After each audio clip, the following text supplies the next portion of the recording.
요한복음 19장 28절부터 요한복음 19장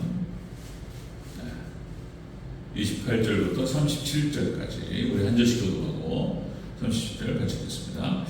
그 후에 예수님께서 모든 일이 이미 이루어진 줄 아시고 성경을 응하게 하려 하사 이르시되 내가 목마르다 하시니 우리 신부도가 가볍게 담긴 그릇이 있느니라. 사람들이 신부도를 적신하면 불구설절에 예수님께서 신포도주를 받으신 후에 이르시되 다 이루었다 하시고 머리를 숙이니 영원히 떠나 가시니라. 이 말은 진리이라.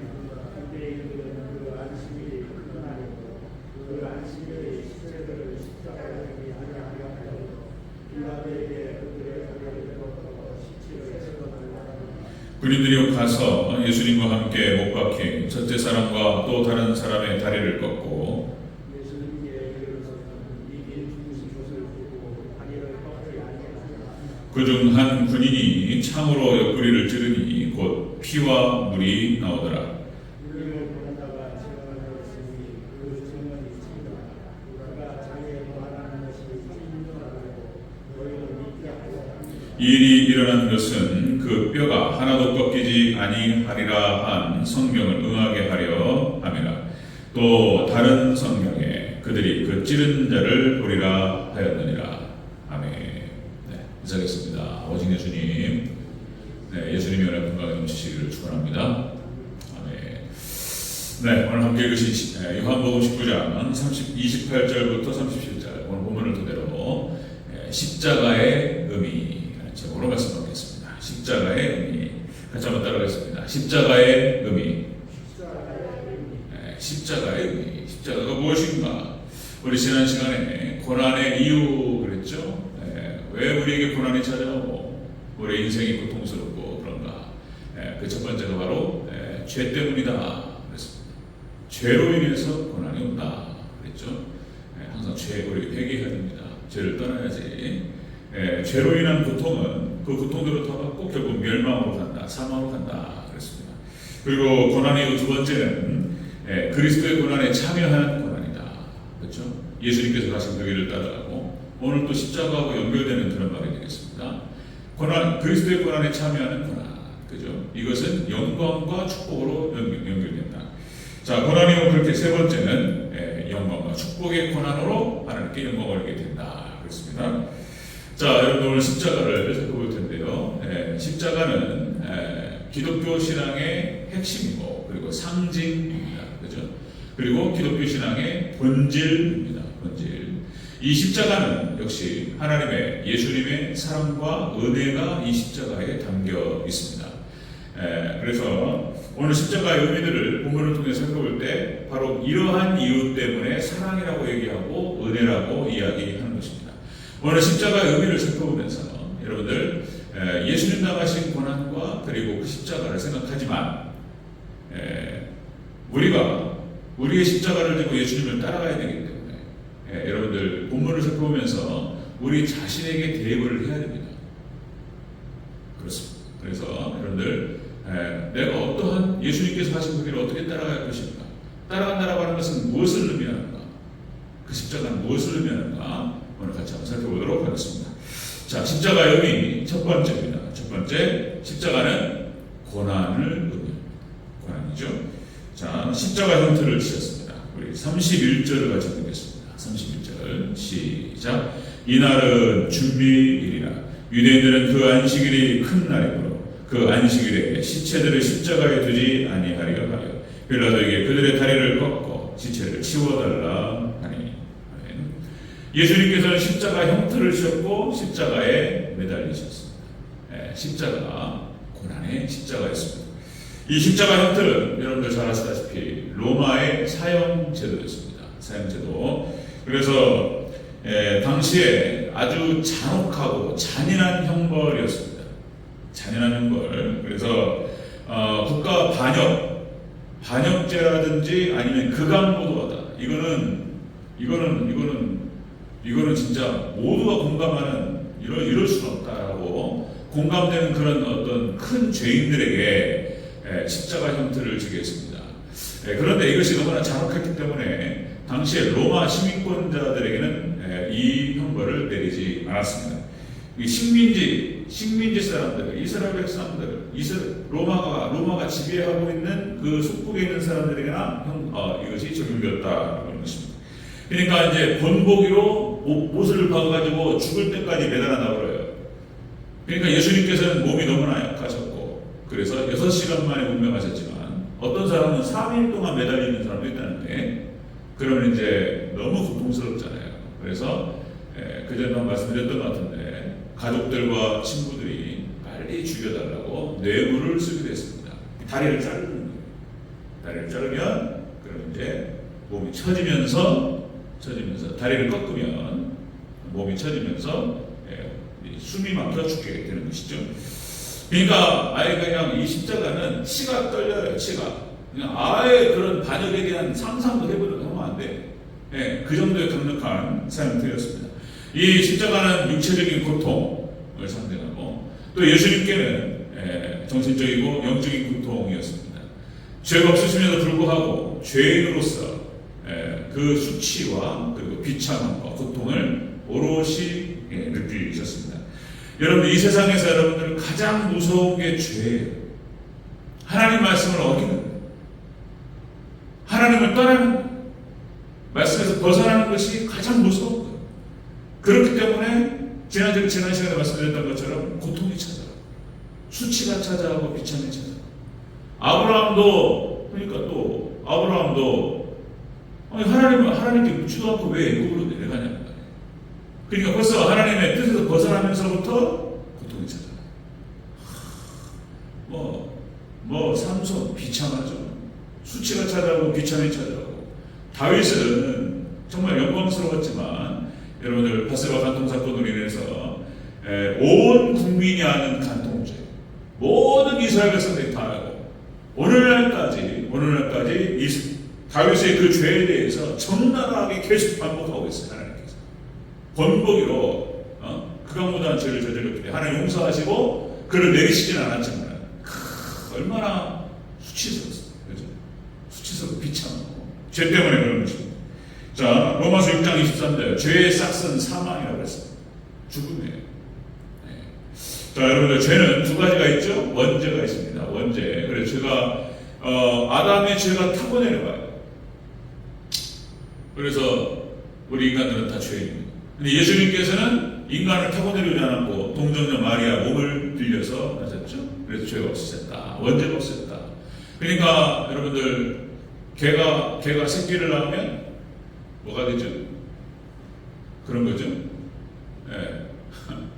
소가 새끼를 낳으면 그런 건데, 그러니까 죄인이 자기 새끼를 낳으면 그 죄인인 거예요. 이렇게 죄를 타고내는 거죠. 그리고 우리가 평상시에 항상 자범죄를 짓는단 말이에요. 말과 생각과 말과 행동을 통해 죄를 져요. 그러니까 그 죄들은 우리가 항상 해결을 해야 된다. 이 죄가 무거운 거예요. 그래서 시편 38편 4절, 내 죄악이 내 머리에 넘쳐서 무거운 짐 같으니 감당할 수 없나이다. 그리고 예수님께서 십자가를 지시고 그거를 다 지고 골고다까지 올라가지 못하셨습니다. 그건 상징적인 거예요. 그 죄짐이라고 하는 것이 얼마나 무거운 것인가를 상징적으로 또 보여주시는 그런 사건입니다. 자, 여러분들, 예수님 당하신 그 십자가, 진 십자가를 우리도 져야 된다. 문제는 우리의 십자가를 우리도 지고 가는 것입니다. 그래서 사도 바울은 초대교회와 사도들은, 제자들은 예수님께서 가셨던 그 길을 따라갔습니다. 사도 바울이 그렇게 표현하죠. 골로새서 1장 24절, 나는 이제 너희를 위하여 받는 괴로움을 기뻐 그리스도의 남은 고난을 그의 몸된 교회를 위해서 내 육체에 채운다. 그런 각오로 예수님을 위해서, 교회를 위해서 자신의 모든 고난을 달게 하셨습니다. 그래서 우리는 또 이렇게 얘기하잖아요. 내 주를 가까이 하게 하는 십자가 진 같은 고생이나 내 일생 소원은 늘 찬송하면서 죽게 돌아가기 바랍니다. 여러분들, 진실로 그 찬양 부르실 때 여러분들 참된 고백이시죠? 여러분들, 주님 십자가를 지고 따라가고 그 뒤에는 뭐가 있냐면 놀라운 영광과 은혜가 있어요. 축복이 있고. 그래서 우리가 죽을 때까지, 저도 마찬가지지만, 저도 이제 하나님께서 부르셔서 세우셔서 어쨌든 간에 영광이죠. 이렇게 목회가 어려운 시기에 대전제일교회 우리 성도님들 만나서 이렇게 설교할 수 있고 목회할 수 있다는 게 영광. 너무 감사하고 그런 거죠. 제 동기들, 후배들 어려워요. 목회가 안 돼요. 부자 영광스럽고, 그러나 이제 교회에서 제가 또 금식하고 최선을 다하고 또 제가 짊어야 될 십자가를 지고 할 터인데, 여러분들 십자가, 여러분들 최후 승리를 얻기까지 주님의 십자가, 나의 십자가를 사랑하는 저와 여러분들 되시길 주의 이름으로 축원합니다. 주의 십자가 사랑합니다. 십자가의 의미는 뭐냐? 고난이에요. 고통입니다. 고난의 십자가입니다. 두 번째입니다. 두 번째 십자가의 의미는 죄를 씻는 의미가 있습니다. 죄 씻음의 의미. 자, 피를 흘리셨습니다. 34절을 읽겠습니다. 금사절 시작. 그중 한 부인이 창으로 옆구리를 찌르니 곧 피와 물이 나오더라. 아멘. 피를 흘리셨습니다. 그러니까 죄를 씻는다는 개념이 가지고 있죠. 예수님의 보혈의 피. 출애굽기 12장 역시 이제 6월절 어린 양을 잡아서 그 피를 받아서 문 임방과 문 손줄을 발랐고, 그것으로 인해서 이스라엘 백성들은 죽음의 사자의 그걸 피했다는 것이죠. 그러니까 피로 덮어버려요. 여러분들 하나님께 우리를 심판하시고 예수님 오셔 심판하실 때 다른 거 보시지 않고 예수님의 피만 보시는 줄로 믿습니다. 우리를 덮어요. 피로 덮어버려 이렇게. 그러니까 예수님의 피, 예수님께서 함께 하신 역사, 은혜가 있기 때문에 죽음의 사자가 역사하지 못한다. 구약 성경에는 짐승의 피로 했는데 이제 신약으로 가서 본체이신 예수님께서 직접 자신의 피로 우리를 씻어주시고 덮어주신 줄로 믿습니다. 예수님께서 피로 덮어요. 막 성경에 그냥 구약 성경과 신약 성경에 피가 막 흘러요. 생명의 피예요. 피. 생명입니다.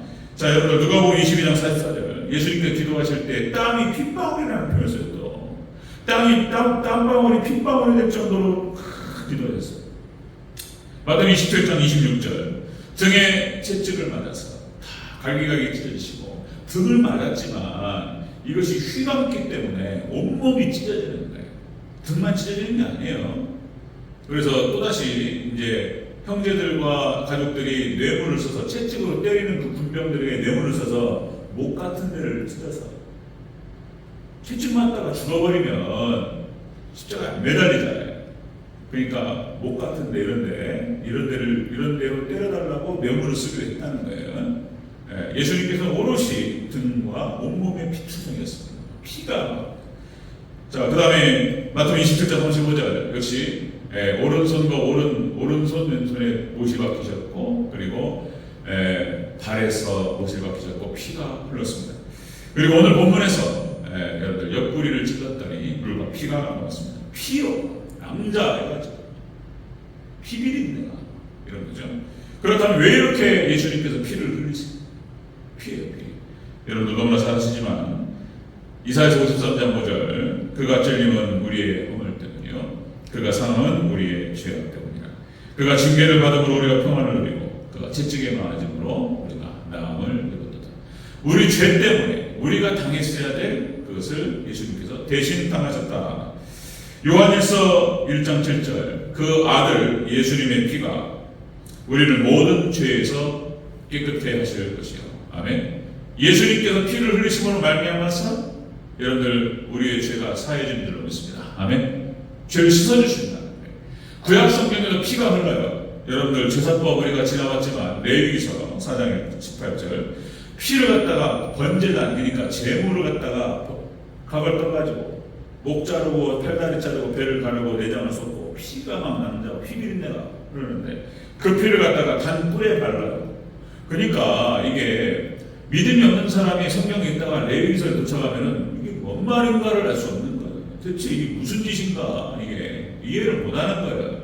예수님이 십자가를 모르면 성경에 있다가 시험 들어버려요. 그런 사람 많이 봤어요. 막 피비린내가.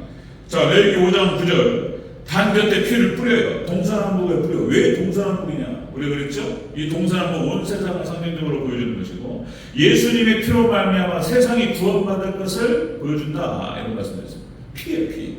그 다음에 레위 4장 7절 단 밑에다가 번제단 밑에 피를 쏟아버려요.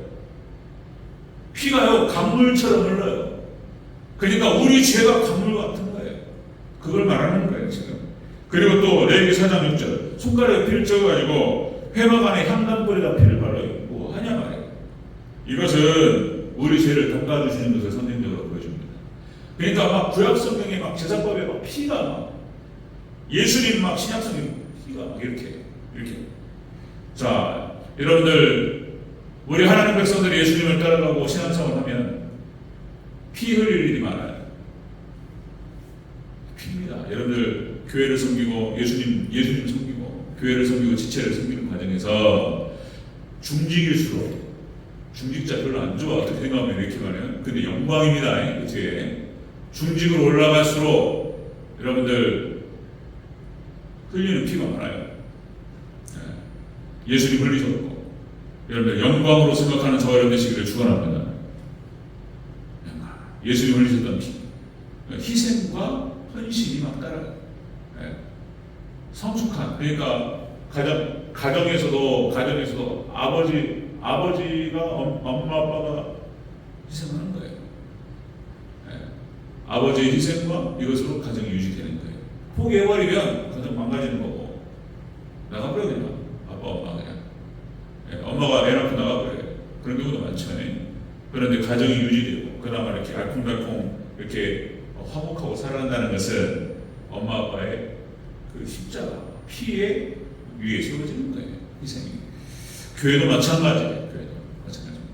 십자가는 그런 의미를 갖고 있다. 고난이고 그리고 죄를 씻는 것을 의미하는 것입니다. 정결케 하는 것을 의미하는 것이다. 세 번째입니다. 십자가의 세 번째는 대속입니다. 대속의 의미. 예수님께서 운명하셨습니다. 죽으셨어요. 자, 30절을 다시 한번 읽겠습니다. 30절 시작. 예수님께서 신 포도주를 받으신 후에 이르시되 다 이루었다 하시고 머리를 숙이니 영혼이 떠나가십니다. 아멘. 예수님께서 오전 9시에 못 박히시고 오후 3시에 운명하셨습니다. 고개를 떨고 죽으셨어요.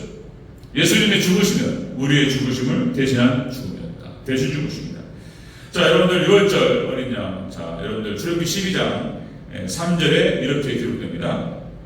너희는 이스라엘 회중에게 말하여 이르라. 이달 열흘에 10일입니다. 10일에 각자 어린 양을 취할지니 이달 6절에서 이달 열 나흘까지 간직하였다가 해질 때에 이스라엘 회중이 그 양을 잡고 이렇게 됩니다. 그러니까 10일날 들어와가지고 10일날 들어와서 11, 12, 13, 14, 14일날 잡습니다. 월요일날, 화요일날, 수요일날, 목요일날, 금요일날 돌아오십니다. 지금 이제 오늘 아침에 예수님이 수요일날 행하신 거, 수요일날 가룟유다가 들어가는 거예요. 수요일날 가룟유다가 사단하고 손을 잡습니다. 내일이 이제 내일 아침에 또 다른 얘기를 할 텐데 금요일날 시리즈로 해서 제가 세명님이 쭉 잡아보겠습니다. 자, 예수님께서 모든 것을 다 이루었다 말씀하시고 그리고 운명하셨습니다. 마태복음 20장 28절에 인자가 온 것은 섬김을 받으려 함이 아니라 도리어 섬기려 하고 자기 목숨을 많은 사람의 대속물로 주려고 합니다. 그래서 구약에서는 대속물이 짐승이었어요. 양이나 염소나 소. 그런데 신약에 와서는 예수님께서 친히 그렇게 십자가에서 피를 흘리셨습니다. 자, 여러분들 다시 말씀드리면 초대교회가 그리고 사도들이 그 길을 따라갔고 극명하게 보여주는 사회가 사도들 다 똑같아요. 다 순교했기 때문에 사도 바울이 이제 기록이 자세히 나와 있기 때문에 어떻게 희생했고 하나님의 영광과 몸 되신 교회를 위해서 자신을 어떻게 드렸는지 완전한 제물로 사도 바울은 드렸습니다. 자, 요한복음 12장 34절, 24절 하늘의 미랄이 땅에 떨어져 죽으면 많은 열매를 맺고 사도 바울의 그 죽음 그 사람의 모든 걸 주님께 바쳤고 그리고 전제로 드려짐을 하고 그래서 안디옥 교회와 수많은 소아시아 교회들이 세워지고 그리고 로마가 복음화되고 그렇죠? 놀라운 역사가 일어났습니다. 자, 여러분들 우리도 예수님 가신 그 길을 따라가야 될 줄로 믿습니다. 신앙이 어려운 거예요. 그래서 이렇게 말하셨어요. 우리 하나님 백성 성도들은 죽어야 사는 사람들. 같이 한번 따라하겠습니다. 죽어야 사는 사람들. 죽는 경험이 없으면 부활의 경험이 없는 거예요. 영광의 경험이 없는 거예요. 다시 말씀드립니다. 여러분들, 기독교의 상징은 십자가고 우리 기독교 신앙의 본질이 십자가예요. 십자가는 이렇게 고난이고, 그리고 때로는 우리의 희생과 헌신을 통해서 죄를 정결히 씻어내는 것이고, 그리고 죽는 것입니다. 자기를 죽이는 거예요. 사도 바울은 나는 날마다 죽노라 이렇게 얘기했고요. 죽어야 될 줄을 믿습니다. 아멘. 저도 죽어야 돼요. 아직 덜 죽어서 한 40을 해야 되나? 그럼 죽을라나? 근시도면 많이 죽는데, 이게 지금 며칠 안 남으니까, 이게 그러니까 이제 뜨거운 물을 마시고 이렇게 하니까 배고픈 것도 배고픈데 이게 먹는 게 힘들어서. 어쨌든 간에 덜 죽어가지고. 다시 말씀드립니다. 십자가는 기독교 신앙의 본질이고 핵심이고 상징이고, 여러분들 그 안에는 이런 고통이 있고 고난이 있고 그리고 죽음이 있고 그렇지만, 그리함을 통해서 이 십자가는 바로 사랑을 의미하고 은혜를 의미합니다. 그래서 이제 죽어야 부활의 영광이 있을 줄로 믿습니다. 부활이 있고 그리고 하늘 영광이 따라온다는 것입니다. 여러분들, 십자가 진정한 의미에서 십자가를 사랑하시는 저와 여러분 되시기를 축원합니다. 십자가 심 같은 고생이나 주님을 가까이 하는 것이 더 가까이 나가는 말씀 정리하겠습니다. 십자가는 그런 겁니다. 십자가 다시요, 고난이고요, 그리고 죄를 씻는 의미가 있고요, 그리고 죽는 것입니다. 하나님 말씀 붙들고 잘 죽게 하옵소서. 저도 그렇게 기도하는데, 여러분들 저를 위해서 많이 기도해 주시기 바랍니다. 우리 목사님 잘 죽게 하옵소서. 이렇게 기도해 주시고, 저도 여러분들을 위해서 정말 잘 죽음으로 말미암아서 정말 그 부활의 영광과 하늘 영광을 받는 우리 대전절교회 되게 하옵소서 기도하겠습니다. 여러분들, 십자가 은혜가 풍성한 우리 성도님들 되시기를 축원합니다. 기도하겠습니다.